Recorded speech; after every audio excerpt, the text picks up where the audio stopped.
Assalamualaikum warahmatullahi wabarakatuh.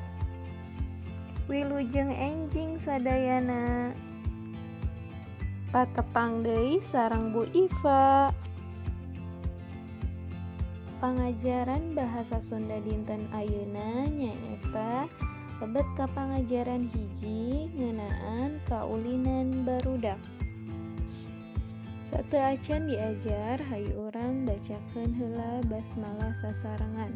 Bismillahirrahmanirrahim.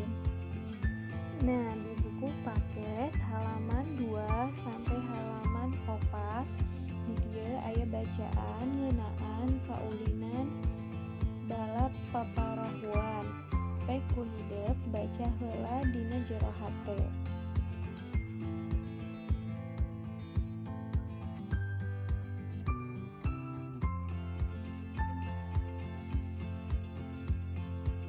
Saatos rengse macana pek hideuk migawe pancen nu aya di halaman 5. Jawaban diserat di buku tulis dipotokeun dikintun ka ibu. Diantosnya panginten sakitu wae pangajaran bahasa Sunda dinten ayeuna. Hatur nuhun pendak deui sanes waktos. Wassalamualaikum warahmatullahi wabarakatuh.